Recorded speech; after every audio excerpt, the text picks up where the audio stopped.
नमस्कार, मैं डॉक्टर दिनेश। क्या आप अपनी हाथों की उंगलियों में सुन्नता, झुनझुनी और दर्द महसूस करते हैं? तो आपको कार्पल टनल सिंड्रोम हो सकता है। आइए देखते हैं ये क्या है। कार्पल टनल कलाई में एक छोटी सी जगह होती है जो हाथ की हथेली की हड्डियां और लिगामेंट के बीच में होती है। मध्य नस या मीडियन नर्व जिसे कहा जाता है, यहाँ अंगूठा, पहली, बीच की और चौथी उंगली के आधे हिस्से को स्पर्श प्रदान करती है। जब कार्पल टनल में यह नस, जो एक हाथ की बड़ी नसों में से एक है, दब जाती है तो कार्पल टनल सिंड्रोम का निर्माण होता है। आइए जानते हैं कार्पल टनल सिंड्रोम के कारण क्या हैं। कुछ लोगों में स्वाभाविक रूप से कार्पल टनल जन्म से ही छोटा होता है। महिलाओं में ये अक्सर ज़्यादा देखा जाता है। एक ही हाथ की कलाई और हाथ की गतिविधियां दोहराने से टेंडन में सूजन आ सकती है, जिससे नसों पर दबाव पड़ता है। ऐसी गतिविधियां करना जिनमें हाथों और कलाई को बहुत देर तक मोड़ के रखना पड़ता है या फैलाना पड़ता है, नसों पर दबाव डालता है, जिससे कार्पल टनल सिंड्रोम हो सकता है। गर्भावस्था में हार्मोनल परिवर्तन के कारण शरीर में सूजन आती है, जिसके परिणाम स्वरूप नसों पर और दबाव पड़ता है। गठिया या मधुमेह, जिसे डायबिटीज भी कहते हैं, इन स्थितियों को कार्पल टनल से जोड़ा गया है। आइए जानते हैं कार्पल टनल सिंड्रोम के लक्षण क्या हैं। सुन्नता, झुनझुनी, जलन और दर्द, अंगूठा, पहली, बीच वाली और चौथी उंगली के आधे हिस्से में होना। अक्सर रात में लोगों की नींद इससे खुल जाती है।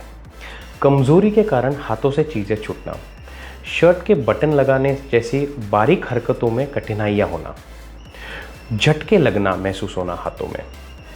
रात में ये सब लक्षण ज़्यादा बढ़ जाते हैं क्योंकि काफ़ी लोग अपनी कलाई मोड़कर सोना पसंद करते हैं। आइए जानते हैं कार्पल टनल सिंड्रोम से कैसे बचें।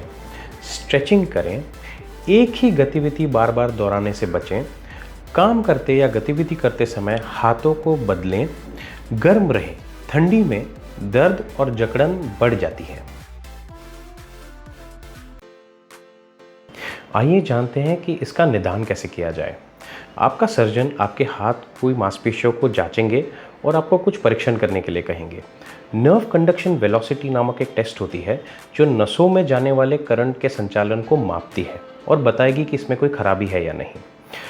मध्य नस या मीडियन नर्व आपके अगर कार्पल टनल में दबी है तो इसे पता लगाने के लिए सोनोग्राफी भी की जा सकती है। MRI यह नामक जांच की जाती है पता लगाने के लिए कि कोई भारी चीज आपकी नस को तो नहीं दबा रही है, जैसे कोई गांठ या कोई ट्यूमर। आइए जानते हैं इसका उपचार कैसे किया जाए। कार्पल टनल सिंड्रोम बिना किसी उपचार के समय के साथ और खराब हो जाता है। रात में अपनी कलाई को मोड़ने से रोकने के लिए एक बेल्ट पहनी जा सकती है। यही बेल्ट दिन में उन गतिविधियों को रुकने में मदद की करती है जो आपकी कलाई को अत्यधिक मोड़े रखती है और नसों में सूजन निर्माण करती हैं। सूजन रोधक दवाइयाँ आपके दर्द और सूजन को कम करने में आपकी मदद कर सकती हैं। कार्पल टनल में एक स्टेरॉयड इंजेक्शन दिया जा सकता है, जिससे कुछ समय तक इसके लक्षणों से राहत मिल सकती है। कुछ रोगियों को ऐसे व्यायामों से मदद मिलती है जिससे मीडियन नस को कार्पल टनल के अंदर गति करने में आसानी होती है। आपके फिजियोथेरेपिस्ट आपको यह व्यायाम सिखाएंगे। यदि आपको दवाइयों से और व्यायाम से राहत नहीं मिलती है तो आपके डॉक्टर आपको सर्जरी का सुझाव देंगे। कार्पल टनल सिंड्रोम के लिए की जाने वाली जो सर्जरी है उसे कार्पल टनल रिलीज कहा जाता है। इसमें कार्पल टनल की छत को बनाने वाले लिगामेंट, जिसे ट्रांसवर्स कार्पल लिगामेंट कहते हैं, उसे काटा जाता है। इससे जो छेद है वो बड़ा हो जाता है और मध्य तंत्रिका को राहत मिलती है।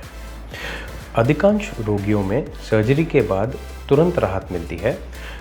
कुछ रोगियों में यह उपचार 1 वर्ष तक का समय ले सकता है। कभी कभी कार्पल टनल सिंड्रोम दोबारा हो सकता है। यदि ऐसा होता है तो अधिक उपचार की जरूरत पड़ सकती है। उचित उपचार के बिना नसों में और मांसपेशियों को नुकसान हो सकता है, इसलिए समय पर अपने डॉक्टर को मिलना महत्वपूर्ण है। ऐसी अधिक जानकारी के लिए नीचे दिए गए नंबर और वेबसाइट पे हमें संपर्क करें और हमें सब्सक्राइब करें। धन्यवाद।